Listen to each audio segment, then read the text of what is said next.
Assalamualaikum warahmatullahi wabarakatuh kepada anda semua. Selamat datang kembali ke Kisah Seram Malaysia. Dan semua kisah-kisah yang saya akan cerita di sini pada hari ini anggaplah sebagai satu hiburan saja dan tak ada kena-mengena dengan hidup ataupun yang dah meninggal dunia pun. Marilah kita sama-sama berdoa kepada Allah Subhanahu Wa Taala, semoga Allah panjangkan umur dan murahkan rezeki, berikan kesihatan yang baik untuk kita semua dan pemudahkan segala urusan kita di dunia dan akhirat. Dan semoga Allah berikan syurga buat mak dan ayah kita. Amin amin ya rabbal alamin. Baiklah, tanpa membuang masa, marilah kita terus ke video yang pertama dengan lafaz Bismillahirrahmanirrahim.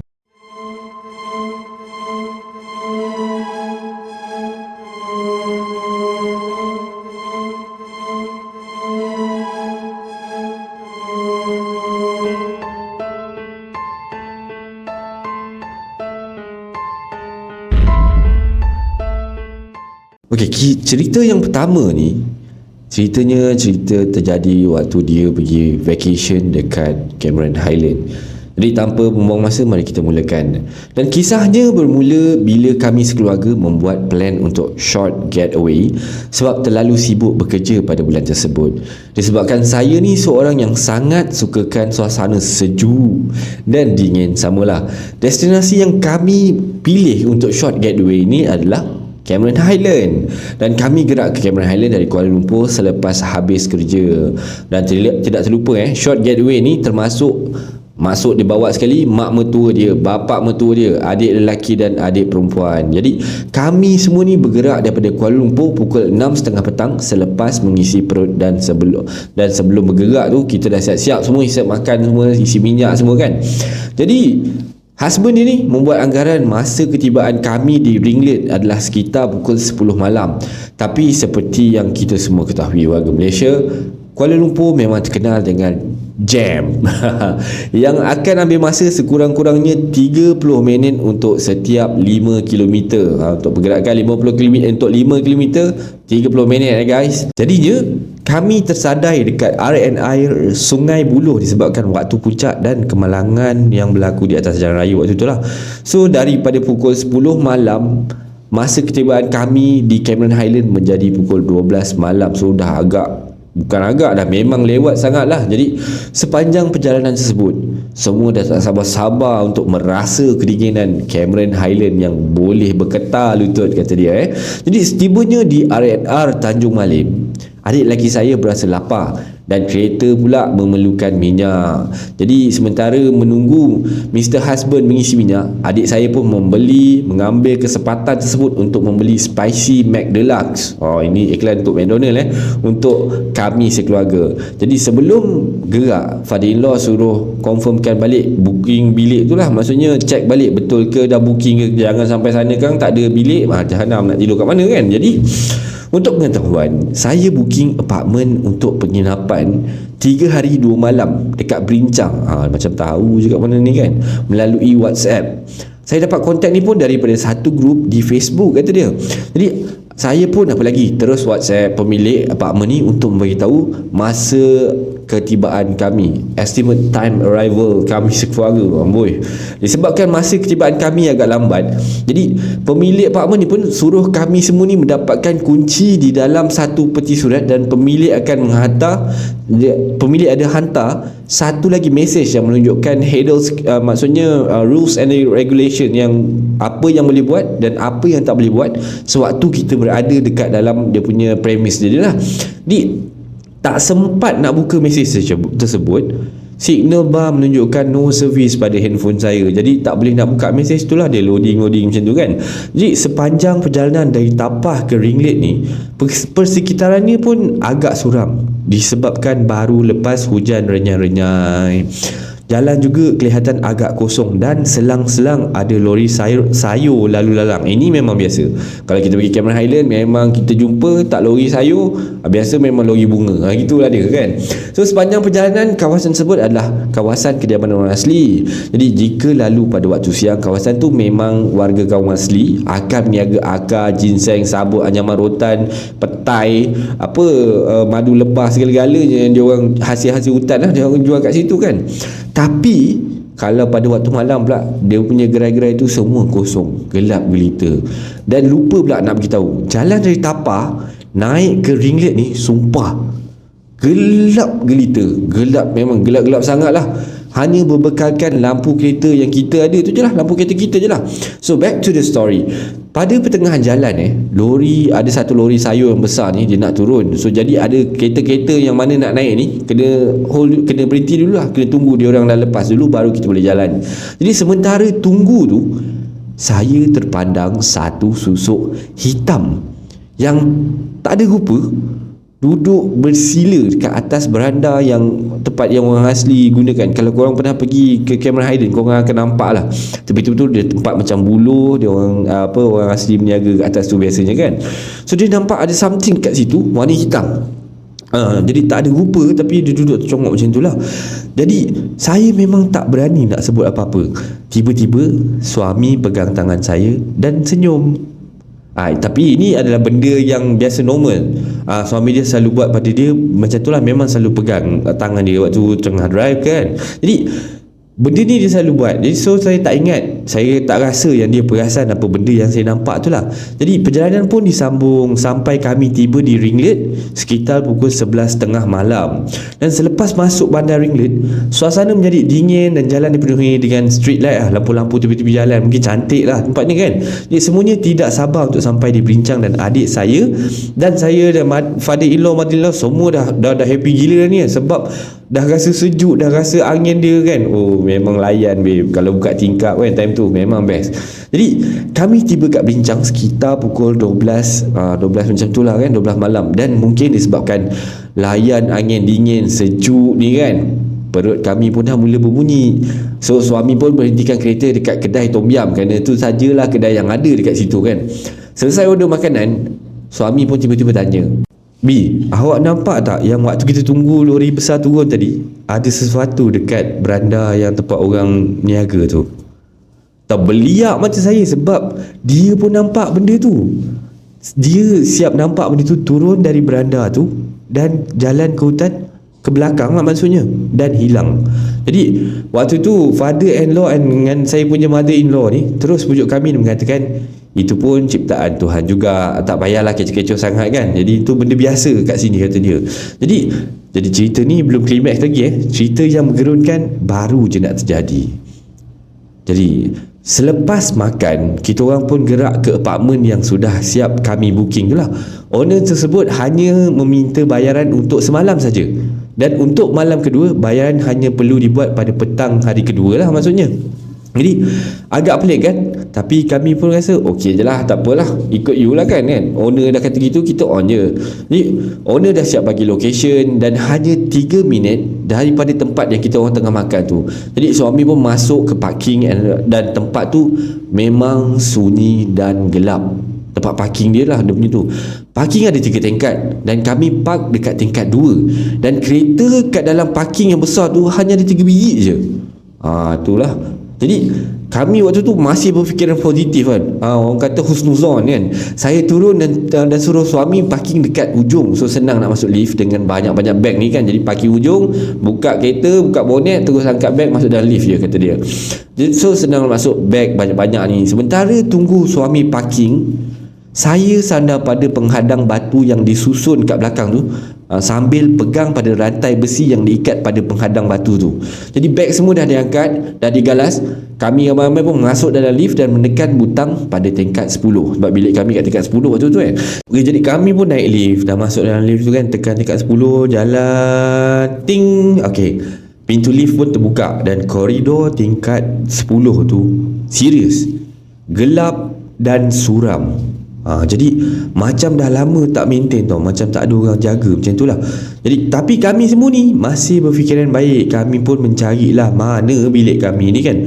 Jadi akhirnya kami pun jumpa unit kami. Sambil membuka pintu unit, dan kami terus terhidu. Bau dia macam bau hamis, bau macam bau tuala basah yang ditinggalkan lama. Bau-bau macam bau kepam lah orang kata, macam masuk bandel lah, macam tu lah lebih kurang agaknya. Disebabkan dah terlalu lewat malam dan penat memandu, kita orang pun decide nak stay je lah kat situ malam tu. Tak boleh nak cari tempat lain lagi pun kan, jangan nak banyak songyan sangat. Okay, Tidur je. Apartmen tu ada 3 bilik. So saya dan suami sebilik, adik-beradik sebilik dan parent-in-law sebilik. Jadi bilik-bilik ni dekat-dekat je, macam you style lah. Style macam rumah teres zaman-zaman dulu kata dia. Sebab penat sangat, semua masuk tidur, pintu pun dah tutup, tak sampai 20 minit semua dah tidur. Tiba-tiba saya terdengar bunyi kerusi diseret. Macam tu lagaknya bunyi kerusi diseret. Jadi bunyi tu dah lah kuat. Lepas tu dan tiba-tiba pintu dihempap kuat. Boom, macam tu kan. Bukan sekali tau, tapi berkali-kali. Hati ni dah mula something is wrong lah. Jadi tapi pasrah je lah, sebab dah tak nak kacau suami. Suami dia kata tadi dah penat drive semua kan, jadi tak nak kacau suami dia. So terpaksalah tutup mata rapat-rapat. Walaupun hati ni dah rasa macam ya Allah, memang takut sangat. Tiba-tiba telefon dia berbunyi. Rupanya adik perempuan dia telefon. So dia call from dia telefon daripada bilik sebelah. Saya pun angkatlah telefon. Kak, boleh tak keluar bilik sat je, kita jumpa kat depan bilik please, kata adik dia lah. Okey lah, tapi jangan bising sangat semua tengah tidur ni. Maksudnya husband dia dengan adik lelaki dia tengah tidur lah. So keluar daripada bilik, dia orang pun jumpa kat luar bilik lah. Tiba-tiba mother-in-law dia pun keluar bilik sama sekali. Muka semua masing-masing dah pucat dah betul. Lepas tu dia pun cakap, jomlah cari tempat lain untuk stay malam ni. Adik perempuan pula beritahu yang dia dengan adik lelaki tu masuk tidur, tiba-tiba dia rasa jari kaki dia macam kena tarik-tarik. Lain macam. Jadi diingatkan adik lelaki ni yang main-main. Rupa-rupanya adik lelaki dah tidur lah, dah siap berdengkur lah.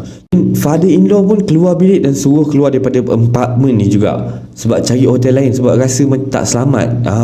Jadi saya punya mother-in-law pun selalu ada bawa lada hitam dengan garam kasar tau. Dia buat tu, dia ikat dalam satu kain kalau nak keluar bercuti tau. Garam kasar dengan lada hitam ni dikatakan boleh elakkan aura-aura negatif. Jadi apa yang jadi, kain yang ada benda ni terbuka, terlerai, dan lada hitam dengan garam tadi tu berterabur, kata dia. Jadi terpaksalah bangun. Saya pun kejutkan suami, kejutkan adik lelaki saya tu, angkut balik lagi untuk turun ke bawah lah, masuk parking kan. Sebelum gerak, adik lelaki ambil McDonald fries yang tadi dia beli dekat waktu RNR tadi tu, yang dia letak kat atas meja depan TV. Dia buka bungkusan tu, fries dengan apple pie yang ada tu, tapi makanan tu dah basi tau. Tapi basi ni bukan basi biasa, dia basi dah berbau dan berlendir sekali. Maksudnya macam dah lama sangat, ataupun ada something is there. Sebab kalau cerita bab basi ni saya dulu pun rasa tempat yang dia pergi ni, saya pernah pergi. Sebab dulu sebelum ni saya pernah duduk kat Ipoh saya pernah pergi. And then situasi ataupun cerita yang sama macam ni pun berlaku. Adik ipar saya punya makanan dia makan tau. Jadi dia makan benda tu, padahal benda tu dah basi. Tapi padahal benda tu baru beli je, kat bawah tu ada macam ada kedai makan. Jadi kita bawa beli naik atas, and then tak berapa jam lepas tu dia makan. Dan sepanjang percutian tu dia kena keracunan makanan sebab dia makan benda yang basi. Jadi back to the story. Jadi kita orang pun impossible. Makanan yang kami beli tu pukul 9, tapi dah pukul 2 lebih dah basi dah. Jadi tinggalkan je lah makanan tu dalam tong sampah, dalam unit tadi tu, dan kita orang pun terus gerak. Lepas masukkan luggage dalam kereta, saya perasan batu penghadang yang diikat dengan besi tadi, yang saya siap sandar tu kat belakang tadi, dia kata tadi mula-mula kan, waktu tunggu suami dia angkat baju bag-bag tu kan, batu tu hilang. Macam mana? Hilang langsung, tak ada kesan. Kalau plastik tu boleh kata orang alihkan lah, tapi ini batu. Jadi terus dia rasa macam alamak kan, something is wrong ni kan. Jadi terpaksalah kami cari hotel dan jumpa hanya hotel atas kedai, tapi tidurnya alhamdulillah nyaman, elok, tak ada gangguan langsung. Jadi esoknya kami WhatsApp lah owner tu, bagi tahu benda yang berlaku malam tadi. Terus owner tu tak nak mengaku tau, dan refund balik duit kita. Alhamdulillah. Kami pun tak push untuk refund, sebab kami sampai pun lepas tengah malam kan. Jadi macam tak kisah sangat lah. Lepas balik daripada Cameron Highland tu, saya terbaca rules and regulation yang dari owner ni hantar dalam mesej yang saya mula-mula tadi tak dapat tu kan. Dia kata ternyata owner ni ada bagi tahu bahawa jangan bawa makanan dan minuman ke rumah tersebut dan unit tu. Tak pun tak ada dapur dengan peti ais sekali dalam tempat yang dia orang tinggal tu lah, dia orang sewa tu kan. Pelik kan? Apartmen dan unit tu ada bahagian dapur tapi tak ada sebarang peralatan dapur kat situ. Jadi kepada pemilik unit tu tadi lah, dia pesan ni lah, tolonglah jangan buat begini kat penyewa sebab saya pasti anda tahu mengenai isu ini. Jadi anda mungkin tertanya-tanya, kenapa adik saya masih membawa makanan walaupun pemilik dah bagi tahu? Bukan nak bawa sebenarnya, tapi saya baca rules and regulation once saya dah sampai rumah, sebab masa mesej ni masuk tak ada line dekat tapah. Jadi selepas ni jika nak book hotel ataupun apartment, selidik dulu adakah tempat tu okey, bacalah review, tengok kat mana-mana ataupun carilah kat mana. Sebab kalau macam saya, ini normal lah kalau saya nak bercuti dengan family tapi isteri saya marah benda-benda macam ni sebenarnya. Sebab saya memang minat kisah seram. Contohlah nak pergi vacation dekat Pahang contoh kan, kita nak pergi satu-satu hotel, saya akan type dulu hotel sekian-sekian-sekian kisah seram, kod kalau ada, jadi saya tahu saya nak pergi ke mana. Jadi ini berakhirlah kisah seram Malaysia untuk tajuk yang pertama ni, Cameron Highland. Kita sambung pada kisah yang kedua, kita teruskan. Maaf.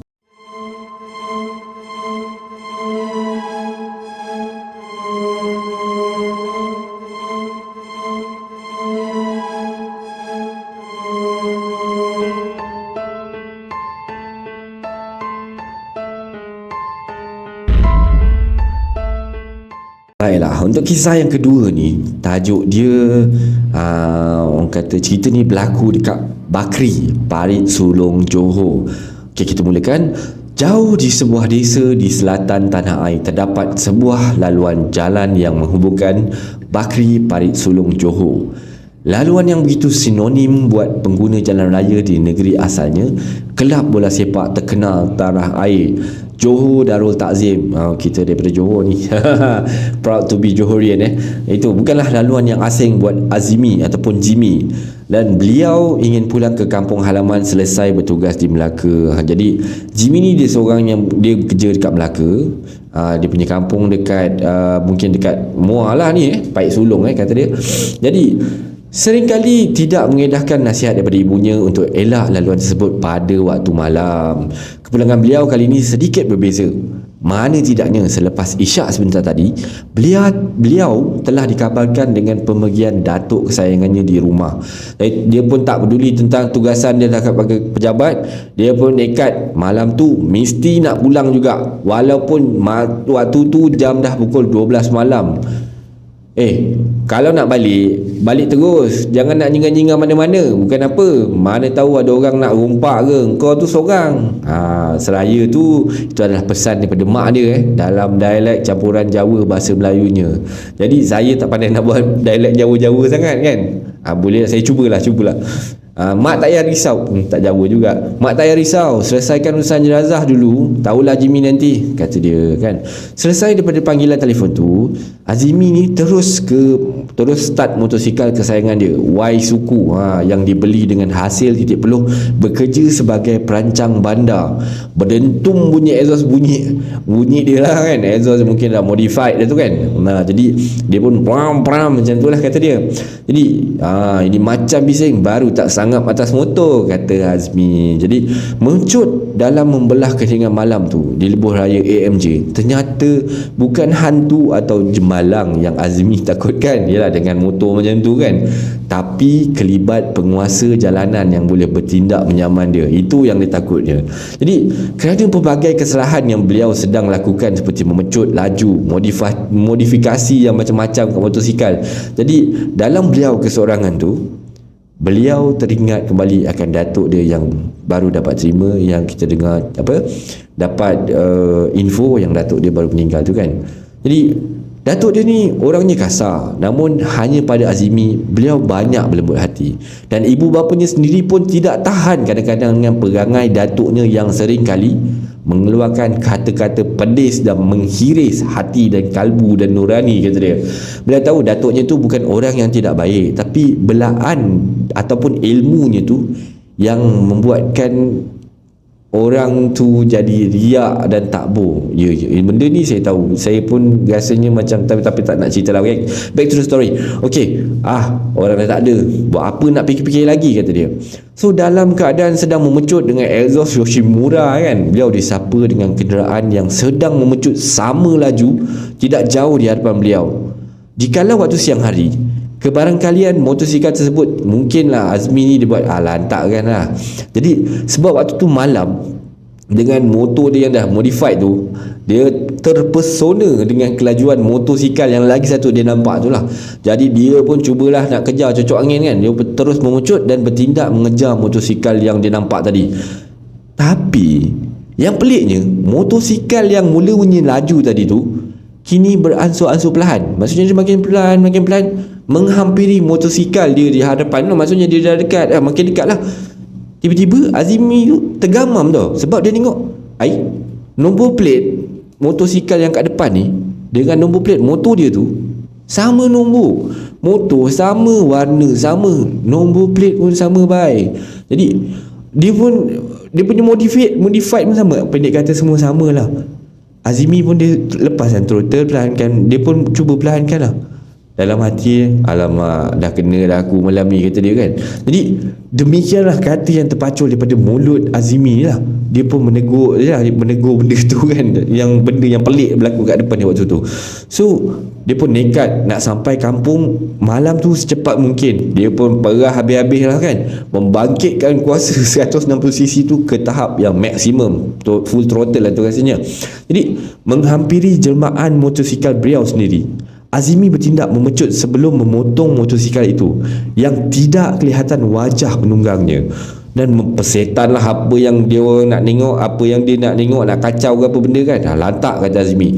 Motosikal yang tadi tu, yang sama dengan tu, tiba-tiba potong dia balik sebelum kat depan tu ada gaung. Motosikal tu terus terjun gaung. Dia pun lantak lah. Dia pun jalan je sebab dia tahu dia nak balik kampung. Dia punya niat malam tu memang apa benda pun jadi, aku tetap nak balik kampung, kata dia kan.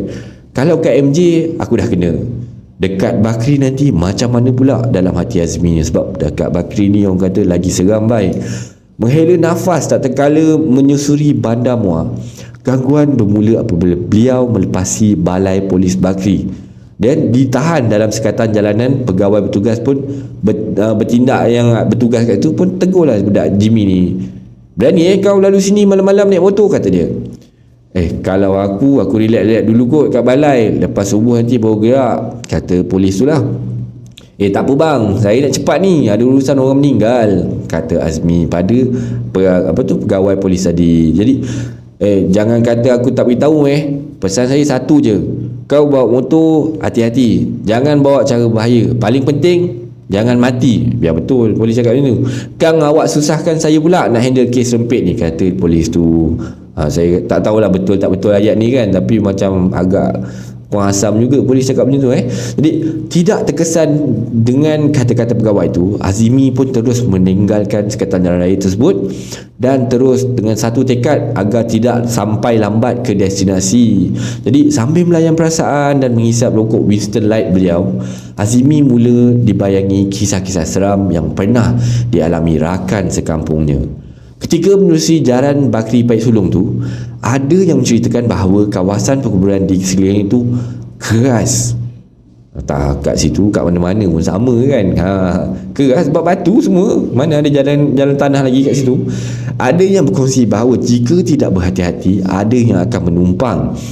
Ada awet lawa aku bagi tumpang, kalau awet kot, kalau pontianak macam aku paku je leher dia, kata Azmi. Jadi tiap kali ada yang mengingatkan beliau tentang kisah-kisah begitu, itulah yang dia kata kan, konon-konon dia buat lawak lah kan. Jadi sedang hayal pecut-pecut motor dia kan, memerah dia punya throttle tu, sama-sama ada kelihatan ada sebuah kenderaan rosak kat tepi jalan. Dan sekali imbas, kelihatan tudung dikilas-kilas menandakan perlunya beliau berhenti untuk memberikan bantuan. Pakai tudung kan, jadi mestilah nak berikan bantuan kan, kita kan berada, kata dia. Jadi ketika berhenti, beliau menghampiri kenderaan Iswara kereta kebal tu. Cik, ada masalah cik, kereta rosak ke apa ni? Tapi gadis tu membisu seribu bahasa. Jadi hanya bertindak menggiling-giling gini menandakan bahawa beliau tidak tahu apa yang terjadi. Bingung akan kebisuan gadis tu, Azmi pun dah putus akal lah, tak tahu nak kata apa. Jadi pun cakap lah, dia pun tawarkan, jomlah saya bawa awak pergi warung dekat-dekat sana tu lah, jadi kita boleh minta bantuan kat sana.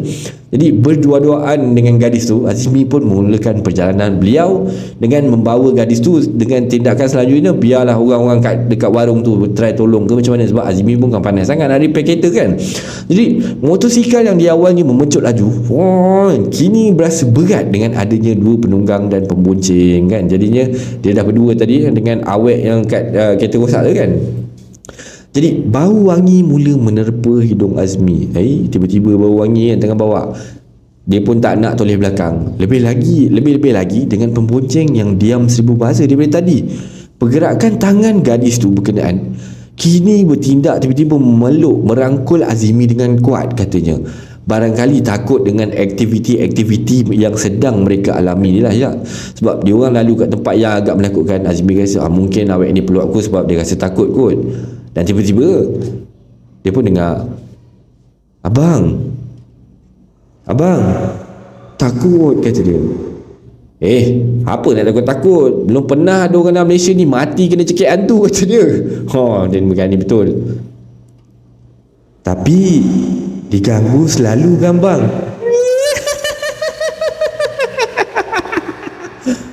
Tiba-tiba awet kat belakang boleh ketawa mengilai-ngilai lah pula. Ya Allah, tiba-tiba susuk tubuh yang merangkul tubuh yang tadi tu dirasakan sudah mula tertinggal kat belakang. Macam tak ada, tiba rasa kosong je. Berbekalkan alif bata kata dia, dengan doa kunut yang tunggang langgang dah tak tahu mana doa kunut kau baca nak buat apa. Gigilan tubuh Azmi dan peluh jantan mula menerpa seluruh tubuhnya. Tidak jauh dari lokasi itu, beliau tiba di warung mi Bandung yang sering menjadi lokasi R&R ketika dalam perjalanan pulang ke kampung. Turun daripada motosikal. Ada masalah ke motor kau tu, Jimmy? Bukanlah Wak Mat, macam banyak betul dugaan saya malam ni, kata Jimmy. Dalam keadaan serba kebingungan tu, Wak Mat mula mencelah untuk mendapatkan penjelasan daripada Jimmy. Apa benda yang jadi sebenarnya ni kan? Aku rasa kau ni macam ada benda tengah ikut ni. Ada benda yang tersuka dengan kau kot. Barangkali dia berpunca daripada perginya atuk kau. Lagi-lagi kau kan kesayangan arwah semasa dia hidup. Dan dia pun bukan orang yang tidak amalkan ilmu-ilmu ni. Dia ada ilmu lah atuk Jimmy ni kan. Mungkin jelmaan-jelmaan ni cuma bertindak menjaga kau saja. Tak salah fikir panjang-panjang sangat. Kita kan berkongsi dunia ni dengan makhluk lain. Istighfar je Jimmy, teruskan je perjalanan kau. Bukan tak nak istighfar Wak Mat, lupa dah semua benda, kata dia kan. Jadi menyedari Jimmy sudah mula meracau, Wak Mat sendiri menawarkan untuk menghantar beliau ke Paik Sulong bagi urusan jenazah arwah datuk dia. Dan setibanya di kampung halaman, Azmi sendiri mendapat tahu bahawa beliaulah yang datuknya ingin sangat bertemu sebelum datuknya tu meninggal dunia. Dia nak kau selamat je. Tu je Jimmy. Itulah kisah seram kali ini. Saya harap anda semua enjoy dengan kisah kali ini. Okey, ada apa-apa nak sebarang komen, like dan share daripada anda semua amat-amatlah dihargai. Terima kasih pada yang dah subscribe di channel ini, dan yang masih belum subscribe tu, bantulah saya dengan menekan butang subscribe tu. Setiap subscribe anda adalah ibarat satu semangat buat saya untuk teruskan berkarya. Jadi bantulah saya untuk membuat banyak video-video yang baik dan menarik untuk anda semua tonton, insya-Allah. Jadi saya akhiri kisah seram Malaysia pada kali ini dengan lafaz Assalamualaikum warahmatullahi wabarakatuh. Selamat malam semua. Assalamualaikum.